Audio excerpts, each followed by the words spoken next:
Did you know the Nigerians govern a sector of space occupied by several different humanoid species? If we say yes, will you feed us? One of those species is the Benkarans. They occupy just 10% of Nigerian space, but take up nearly 80% of the space in Nigerian prisons. Maybe they commit more crimes.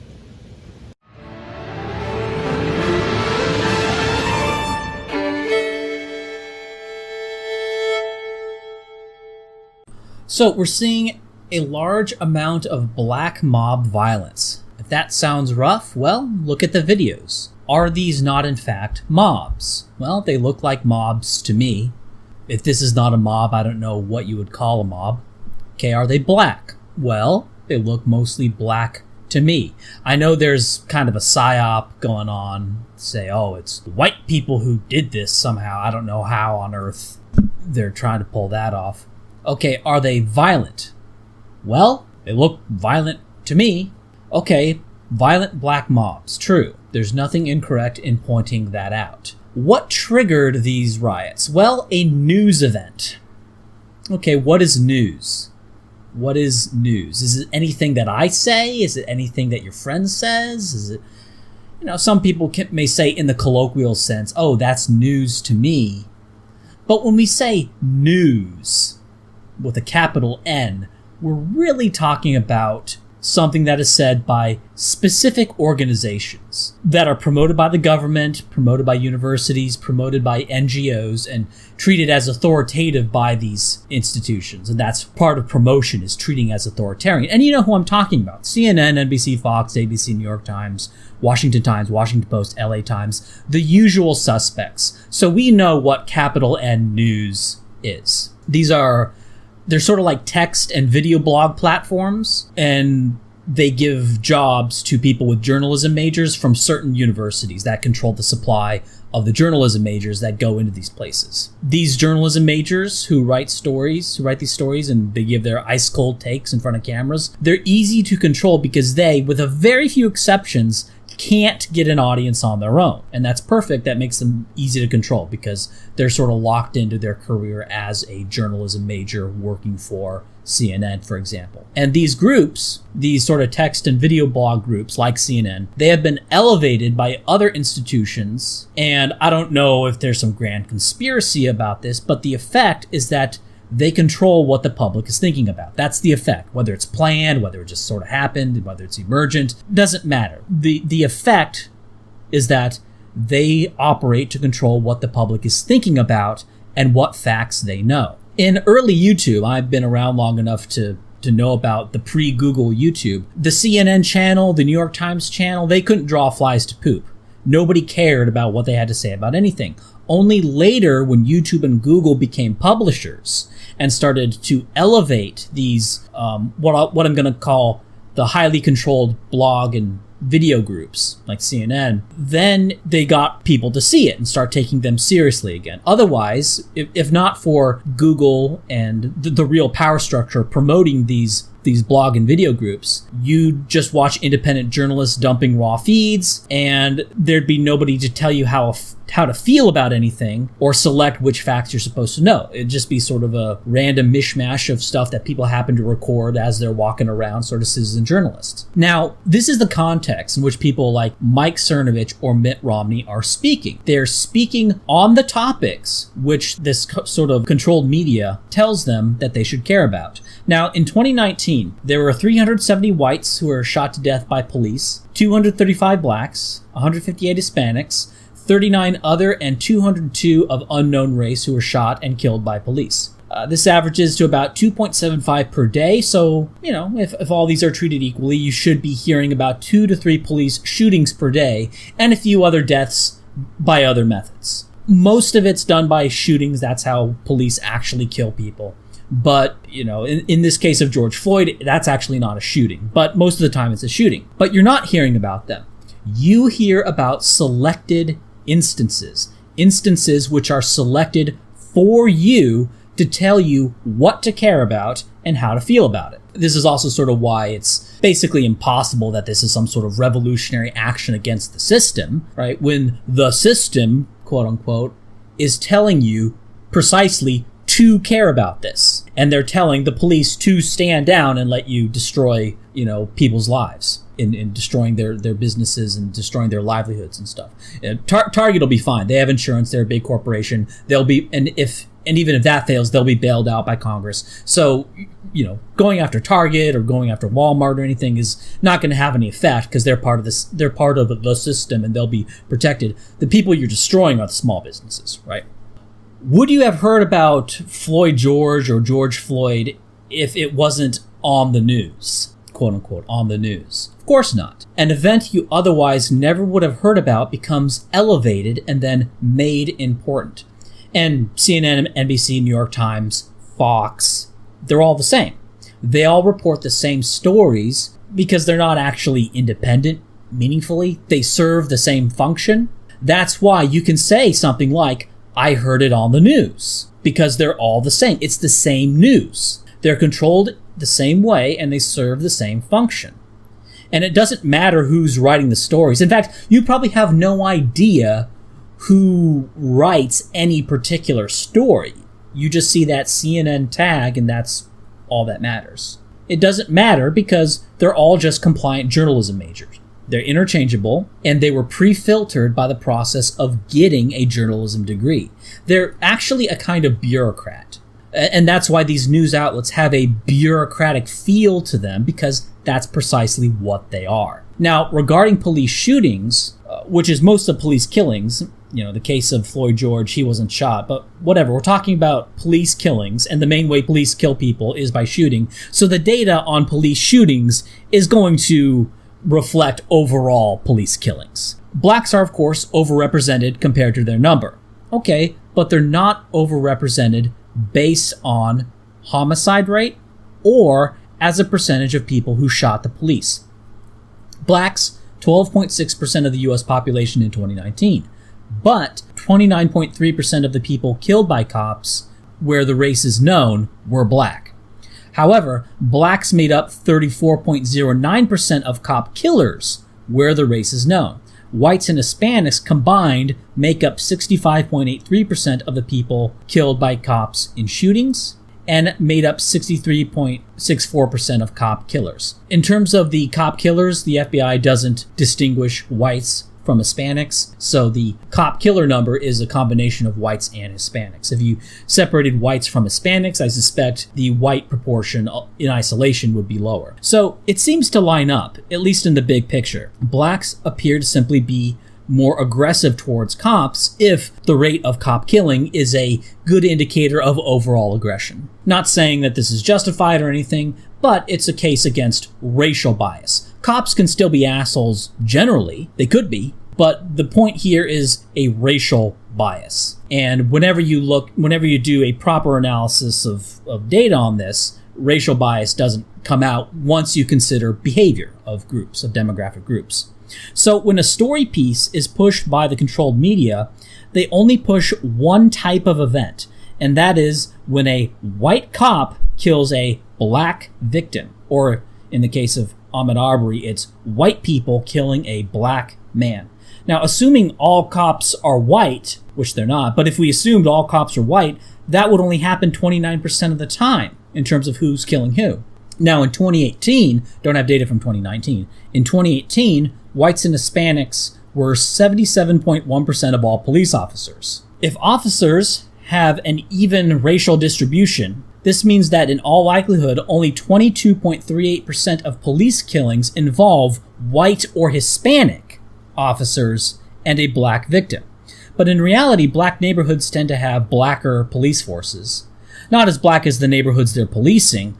Police, as a rule, are whiter than the general population, but blacks are probably more likely to deal with a black cop than white people are. And since black cops are actually more likely than white cops to shoot a black person in a given encounter, this would all mean that the percentage of police killings that involve a white cop and a black victim is going to be less than 22.38% of the time. Also, take out the Hispanic number, whatever that is, it's going to be less as a result of that as well. So I don't know what the exact number is. It's probably going to be somewhere around 17% of all police killings involve a non-Hispanic white cop and a black victim. Although that's just an estimate based on percentages of the population. But we know for a fact that it's no more than 29%. Absolutely. And it's probably no more than 22.38%, almost certainly no more than 22.38%. And given the Hispanic proportion of the quote-unquote white cops, it's going to be less than that. And also given the fact that black people are more likely to interact with a black cop than a white person, that's going to drive that down even as non-Hispanic whites as a percentage of the cops who shoot blacks. And yet, that scenario where a non-Hispanic white cop kills a black person, that is all you ever see. That is the only scenario that is presented to you by the journalism major clubs. The question you should be asking is, why do these interchangeable journalism majors who work at controlled media orgs only highlight killings with a white cop and a black victim, when it happens that combination probably only around 17% of the time? Those who think that by protesting this, that you are fighting the system, honey, this is a system narrative that was presented to you. They want you mad about this. The only reason you are mad about this is because this was picked and highlighted and presented to you. That's why they're showing you this. Because Joe Biden is a trash candidate and they need to gin you up to vote for him, okay? You're being ginned up to believe in unreality because they need you to vote for a guy who has dementia, Joe. And that's why Donald Trump is sending the DOJ after those white guys who shot Ahmaud Arbery. Because Trump wants you to think he's on your side. He's not, and neither is Biden. But all this is just a game to get you ginned up to vote for Biden, and Trump is trying to counter that by posturing that he's on your side. Consider the free cash Trump mailed out that blacks got at disproportionate rates. The establishment doesn't want Trump, even though Trump isn't really doing anything meaningful to destroy the establishment, but they still don't like him. They want dementia head Biden because he's controllable, right? Just like the journalism majors at the alphabet soup controlled media orgs. They like having those journalism majors who can't make it on their own because then they're bound to the quote-unquote news agency like CNN, and they can then be controlled and they then toe the line. They don't get too creative. They don't strike out on their own. They're in sort of the New York Times, Fox, NBC, CNN sort of plantation, that whole sort of system. And so they're presenting you with white cop, black victim stories in order to get you hopped up and angry, even though these are extremely rare events and don't even reflect racial bias once black behavior is taken into account. If you compare the percent of blacks killed by cops versus the blacks who commit homicides, blacks commit consistently about half of all homicides where the race of the perpetrator is known, and this is far less than the percentage that blacks make up among those killed by the cops. And I use homicide as an indicator of general criminality because with things like robbery and assault and rape, these are all subject to reporting variance and police leniency. And with homicide, there's no judgment call. There's a dead body, the crime happened. The only issue with homicide is who done it, but that's also a problem with any other crime. Homicide is at least free of the problem of determining if a crime occurred. So the closest lifeline to reality in terms of race differences in general criminality is going to be the homicide number.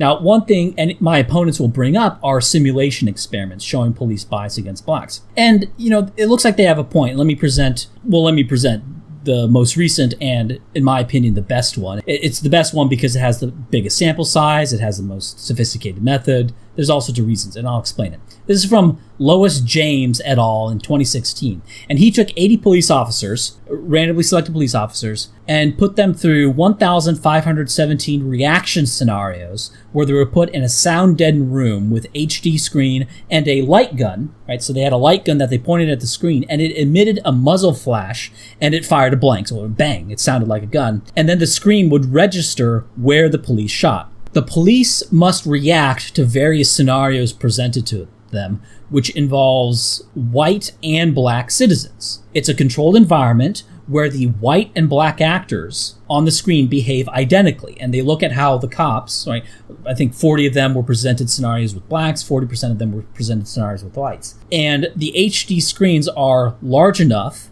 that they are life-size. The cop must then decide very quickly where and if to shoot. Now, in terms of speed of reaction in the cop shooting the person on the screen from a given baseline, they take 1.32 seconds to shoot the white person.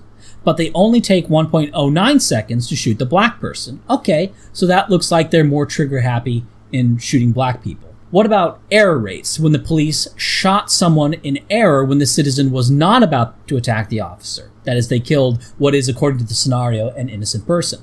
Well, they shot blacks in error 14% of the time, but they shot whites in error only 1% of the time. Or in absolute numbers of all the simulations, the police shot whites in error 2 times, but blacks in error 54 times. Okay, so that looks like some anti-black racial bias. So this simulation data is evidence of some anti-black bias in the police force. Assuming these are a representative sample of police generally, we would more or less extrapolate this onto all police, evidence of an anti-black bias. In a controlled setting, given identical behavior, cops will shoot blacks more, at least in a simulation. But consider that, based on homicide rates and the rates at which blacks kill cops, this may actually be a reflection of experience that ends up being unfair to black people who aren't violent, which is to say, most black people. So if you're a black person, but you're not aggressive or violent, then you're gonna suffer from this,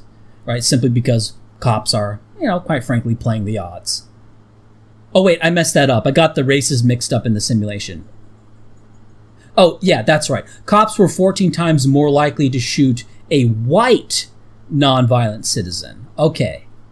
Yeah, and they actually had the faster reaction time when shooting whites than when shooting blacks. Whoops. I got that mixed up. Well, what do you know? In a simulation setting, cops are more trigger happy against whites than against blacks. Well, there it is. There we have evidence of anti-white bias among police. Now, certainly if you accepted the simulation results as evidence of anti-black bias when the results were reversed, well, now you'll accept it as evidence of anti-white bias, right? I mean, you wouldn't start straining to find some methodological problem with it now that you know what the results are. I mean, you're not that predictable, are you? Now, you may be watching this and wanting me to talk specifically about Floyd George or Ahmaud Arbery or whatever. And okay, I'll go ahead. Here's the interracial homicide instances, black on white and white on black. And the Ahmaud Arbery is one of the whites killing blacks. So there it is. And here's the people killed by police in 2020. Floyd George is one of those. All right, I talked about those. In fact, I talk about these episodes more than they deserve. Right there was more than they deserve. If you're talking about these individual instances any more than I've talked about, you're giving it way more attention than it deserves. You're being controlled by institutional media, controlled media, that is putting these episodes in front of you and telling you what to care about and telling you what you're supposed to know. While we're talking about simulations, let's talk about a simulation involving other things, or simulations involving other things where blacks and whites engage in identical behavior and how they're evaluated. L.J. Zigarelle did a fun paper looking at 17 experiments that he could find that looked at how black and white people were treated and evaluated given otherwise identical behaviors or characteristics. So one of the paper he looked at was Prager and Fries, 2003, and he asked people how much government help this guy Michael should get based on all sorts of factors: employment, age, inheritance, criminal record. Both groups offered to give Michael more money, but both whites and blacks said that Michael should get more money if Michael was black. In the black condition, they both showed a pro-black bias. Both whites and blacks did. Given identical history, identical inheritance, identical everything, right? They say give the black guy more money. Oliver and Lee asked people to evaluate how fat someone was using computer images of black and white people who had otherwise identical bodies, right? These are identical bodies, just with a few black facial characteristics and white facial characteristics, and of course the skin color. On that, both blacks and whites rated blacks as being slightly fatter. Interestingly, blacks were more likely than whites to consider the black image fatter. Like, both blacks and whites considered the black person with an otherwise identical image as being fatter than the white person, but blacks to a higher degree. So blacks actually showed a more anti-black bias here than whites did. Cottrell and Newberg, 2004. This one is a little bit more difficult to explain. It involved measuring the subject's emotional response to a target racial group facing 7 different what I would call hardship scenarios. That's not the term they used in the study, but I think that's the best way to explain it. So 7 different hardship scenarios, and they looked at the subject's emotional reaction if the group were black or white. Now, both whites and blacks were more likely to favor their own race, but blacks favored their own race about 3 times as much. Oh, also, I'm not doing the bait and switch anymore. I'm not going to present the results one way and then say they're another anymore. That was a one-time thing. Okay, Bernard 2005 gave little bios of various lawyers, being either male or female, or black or white, and the subjects were to rate how competent they thought the lawyer was. Both whites and blacks rated otherwise identical black lawyers as being more competent than white lawyers, right? They gave them characteristics, they gave them case history, they gave them win-loss ratios, they gave them all sorts of stuff. Otherwise identical lawyers, both whites and blacks rated the black lawyers as more competent. And they also rated women as being more competent than otherwise identical men. And it goes on and on. You can read the analysis if you want, linked in the description. Basically, across all 17 studies, whites showed a pro-black bias of about 0.1 standard deviation, while blacks showed a pro-black bias of about 0.3 standard deviations. Now, what this means, in a rather vulgar way, is that whites have to be at the 61.79th percentile to be considered as good as a black person to black people. And they have to be at the 53.98th percentile to be considered as good as a black person to other white people. Which is to say, for identical behavior or characteristics, blacks get bumped up 11.79 points out of 100 in terms of how other blacks perceive them. But blacks only get an extra 3.9 points for how white people perceive them. Not surprisingly, blacks tend to think that whites evaluate them too harshly, right? Because whites only give them 3.9 points, but blacks give them 11.79, so therefore whites are racist. See, that's how this works. Now, perhaps more germane to all the stuff that's in quote-unquote the news, or the news that you listen to and you're told to care about, is race and crime and cops and courts and studies on jurors. So another fun study was from Mitchell in 2005, and he looked at 34. Well, it was a meta-analysis. Mitchell, 2005, looked at 34 studies in which people acted as jurors and voted on whether a given defendant was guilty and how long a sentence should be. So over these 34 studies, blacks showed an in-group bias about 15 times larger than that of whites. In fact, whites showed virtually none.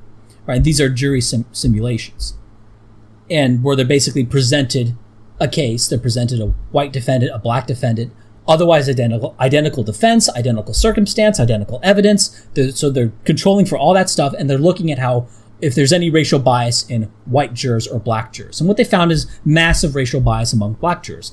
I can't say what this means in terms of likelihood of not going to jail if you're black and you have a black or white jury, because it's 34 studies and they all have different conviction rates. But if you're white, you get virtually nothing from an all-white jury. If you're black, you get something. Again, these are studies with black and white defendants who are otherwise identical in charge, evidence, courtroom behavior. They also looked at racial bias in sentence length. White showed virtually no bias, while black showed a 0.731 standard deviation bias. Now, what this means in percentage terms is that blacks will sentence otherwise identical whites to the 76.73 percentile of what they would sentence blacks, right? Whereas a racially unbiased jury will sentence them at the 50th percentile. Whites will sentence otherwise identical blacks to the 53.09th percentile of what they would sentence the same person if they were white. So what this means is that blacks with a black jury get about 26.73 points, almost a quarter of the entire variation in sentence length if they have a black jury. But blacks get punished about 3.09% if they have an all-white jury. So you're not getting hardly any of an effect for whites, but you're getting a huge effect if you're black and you have a black jury. So a lot more racial bias among black jurors than among whites. Not surprisingly, black people consider white jurors to be really, really bigoted. Also, blacks have way higher recidivism rates, as in being a repeat offender. So even after controlling for recidivism risk factors, there actually remains a pure racial effects, i.e. blacks are more likely to be repeat offenders even with an identical recidivism score. And the recidivism score is what they use to sort of predict. They use all sorts of factors like family history, nature of the crime. They have a whole science, the science of being a repeat offender, the science of recidivism, and they give people a recidivism score. And even with the same score, blacks are more likely to be repeat offenders. So even if white jurors aren't thinking about that, whites may be effectively fair. Okay, which is to say the 3.09% racial bias that whites have is probably fair, or maybe even more than fair. The problem is that all these issues that I talk about here, they all converge and they reinforce each other. So you take racial favoritism, pro-black favoritism at the universities, at companies, government jobs, all known as affirmative action. You have to deal with the callback myth, right? The myth that employers don't hire someone if they have a black-sounding name. That's been shown to be a myth. You got to talk about slavery and colonialism and segregation in South Africa and the Congo, right? There's all these things that have to talk about, and that's why what I'm doing here, making this video, is kind of futile, because you have a whole system of thought. Okay, this video is going to have much of an effect because what you have is an overarching ideology with a whole bunch of oppression myths that rest on each other and reinforce each other. And so knocking out one or two here isn't going to tear down the entire fantasy structure. And it all converges, right? All these beliefs converge. That's the meaning of the term when people say, "Oh, this person is totally converged," right? They have all these beliefs that they all converge on each other, and it all acts as one system. So it's not. So when you criticize, like let's say you criticize the conventional narrative on slavery, colonialism, segregation, South Africa, and the Congo. Okay, it's not really 5 different topics. It's the same topic. It's the same convergent narrative because they all reinforce and they all sort of grow together or die together. Okay, let me put it this way: if you say, for example, that segregation was fine, there's nothing immoral about whites wanting to have their own neighborhood. Let's say you say that. What are you going to be called? You're going to be called a quote-unquote racist. And racist, in effect, only means whites, right? It only means white people not having enough of a positive view of black and brown, right? That's what it means. Or what would be a criticism of saying, well, blacks are being shot by police, but they're actually being shot less than their behavior warrants. What would you be? What are you called if you say that? You call the same thing, racist. So it's all of a piece. It's all an overarching narrative. It's a single thing, right? It's not. These aren't actually separate issues, and I think at some level everyone kind of knows that these are not separate issues. That this is all one overarching ideology. This is all one overarching narrative that is being critiqued, and the critiquers are of course called, heretics, communists, or race, whatever the term du jour is at your place and time in history. Whatever the heretic analog is at your place and time in history. I think I'll end on this. Your perception of discrimination does not mean that you are discriminated against. From a Pew survey in 2016, younger black people reported having experienced discrimination more than those 65 and older. And blacks with college degrees report more discrimination than those without college degrees. Now, of course, this is false. Blacks without college degrees, while blacks in general aren't racially discriminated against, blacks with just a high school diploma almost certainly face more instances of racial discrimination to the extent they exist. Now, in reality, there's anti-black discrimination, pro-black discrimination, anti-white discrimination. There's discrimination all over the place, right? Discrimination, people discriminate all the time, and they racially discriminate all the time. The question is, what is the net effect, right? Are blacks more often discriminated against or discriminated in favor? Are whites more often discriminated against or discriminated in favor? That's how you need to look at this, because that's how the world actually works. right? It's not like everyone is either neutral or everyone is uniformly mildly anti-white or mildly anti-black. What's actually happening in the real world is people have racial biases going in all directions all the time, okay? When I say blacks have a pro-black or anti-white, when I say whites have a pro-black or anti-white bias of about 1/10 of a standard deviation, I don't mean that all whites have that mild pro-black bias. I'm saying that whites, on the whole, it averages out to 1/10 of a standard deviation pro-black bias, or anti-white bias, whichever way you want to look at it. Let's keep going. An NPR survey in 2017 asked blacks if they were ever, or a family member was ever, unfairly stopped or treated by the police. Those 65 or older, i.e. those who were born before civil rights, they were the least likely to say that they were unfairly stopped by police or a family member was unfairly stopped by police. And blacks in suburban areas are more likely to say that they were unfairly stopped, while blacks in the hood were less likely to say so. What this shows is that your belief that you were treated unfairly, it's a product of conditioning. If anyone was being unfairly harassed by the cops, it's going to be blacks in urban areas, and it's going to be the less educated ones who don't get into the urban areas. And older blacks, according to the mythology surrounding segregation, should have been harassed by cops the most. But what actually happened, what you're actually seeing, is that older blacks, they weren't told that they were oppressed as much as blacks are today. They were to a lesser extent, but they weren't told that they were oppressed as much as you are.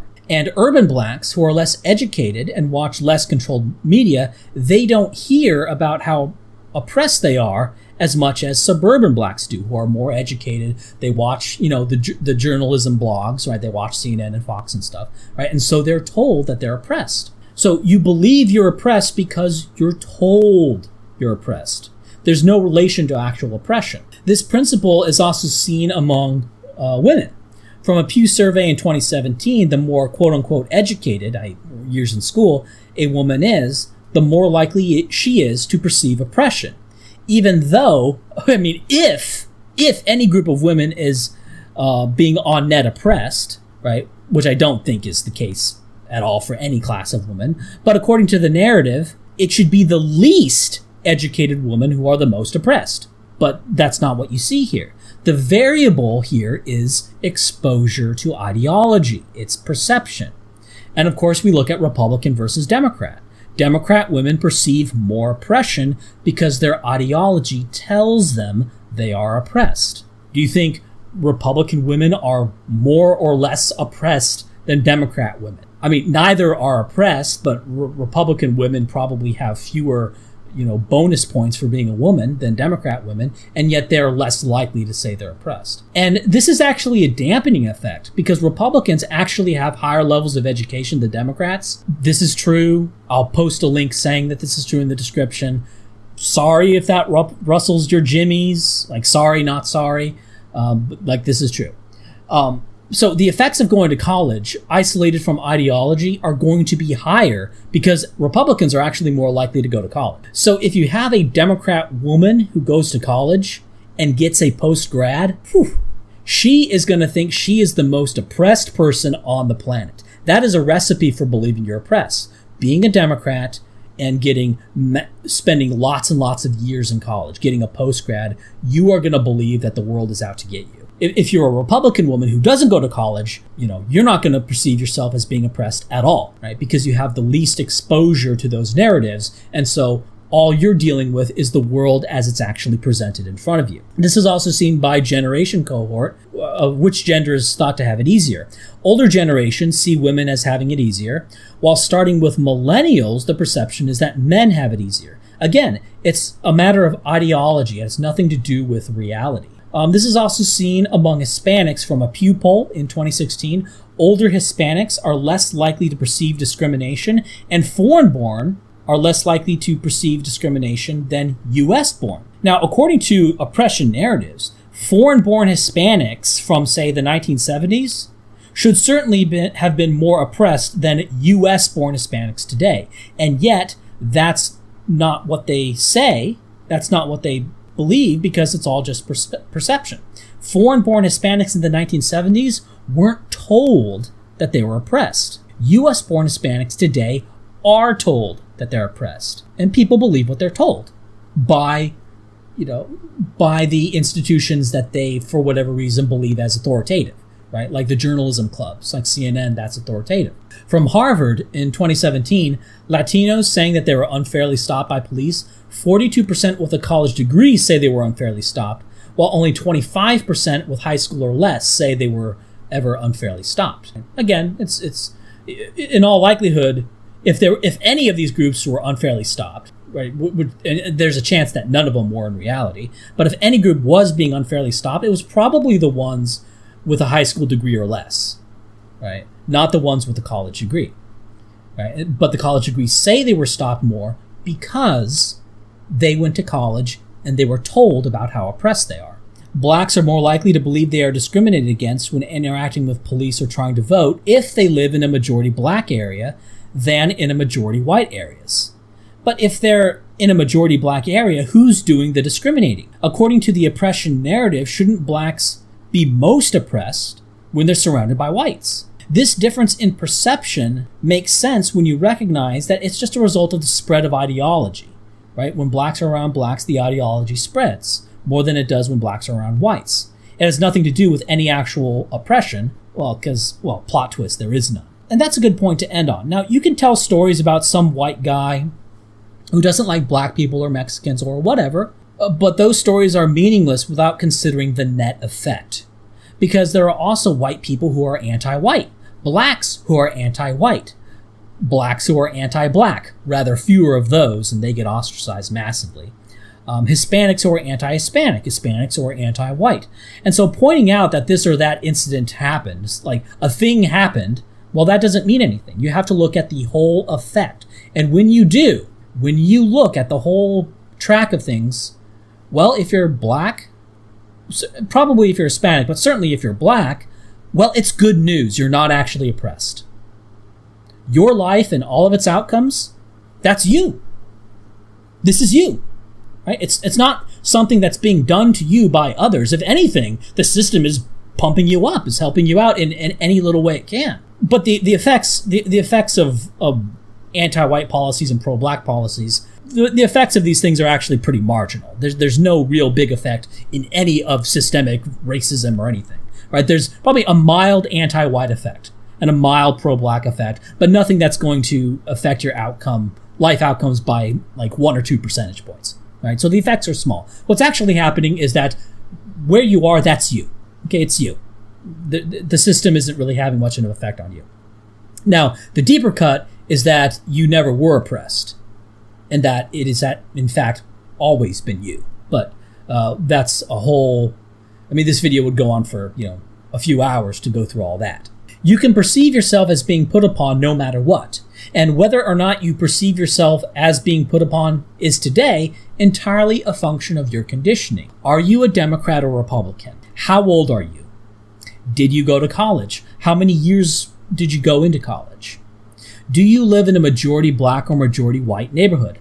Those factors right there, those are going to more or less determine how oppressed you think you are. It's going to explain about 70 to 80% of how oppressed you think you are. Now, there's going to be some special snowflakes who, despite being a Democrat in an all-black area with a post-grad, they're not going to think that blacks are oppressed, right? You'll get the oddball here and there. But on the whole, these factors are going to more or less determine how oppressed you think you are. None of it's real. Keep in mind, you didn't think you were oppressed before any of this was told to you. And this is an experience that black and brown people have, is learning that they are oppressed. And the process of learning that they are oppressed, they have to be told it. They have to go to a class. They have to see a controlled media story, right? They have to see, like Rodney King or something. They have to see, it has to be told to them, right? They don't pick it up through their lived experience. That's the great irony of these claims about lived experience, is that it has positively zero to do with lived experience, right? Because those blacks and Hispanics who are the least connected to propaganda narrative, who aren't on Twitter, for example, they are the least likely to believe they are oppressed. The ones whose lives are most a function of lived experience are the least likely to think they're oppressed. So you have to be told this. This is something that is put into your brain from the top down. Right? This is a controlled narrative pushed onto you. It's not natural. It's not organic to you, right? It's something that someone else told you to believe, and that's why you believe it. And there's also the problem of how you experience white people in reality versus what the journalism bureaucracies tell you in the run-up to an election. Because of this, you have to say things like, oh, it's the cops, or it's corporations, or, oh, it's those neo-Nazis somewhere over the rainbow, right? It's like that one kid in your class who drew swastikas on the desk, right? He's the source of all your misfortunes, or something ridiculous like that, right? It's some hidden white person. It's not it's some ridiculously small minority of white people, right? Because the white people that you actually know aren't unfair to you, probably, for the most part. I mean, look, every person's a person, okay? But for the most part, this is true. So it has to be institutional racism. But all the institutions have pro-black discrimination. They have affirmative action, right?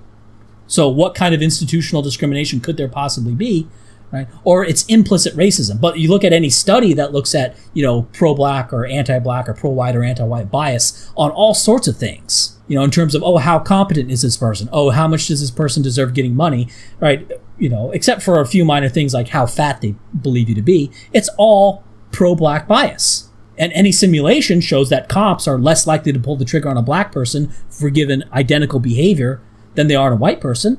And if you look at how many blacks are killed by police and compare that to the homicide rate and compare that to the percentage of cop killers are black, if anything, blacks are shot less than their proportion in those things. Blacks are underrepresented. Blacks, are shot less than they quote unquote should be.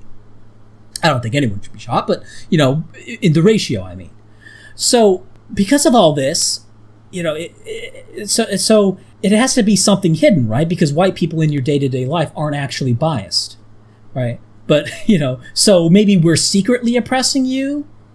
Maybe we don't even know that we're doing it. I don't even know that I'm doing it. Somehow I'm oppressing black people by, well, maybe I'm oppressing black people by making these videos. But in general, in the big picture, we talk about white privilege, the invisible knapsack. Well, it's invisible because it doesn't exist.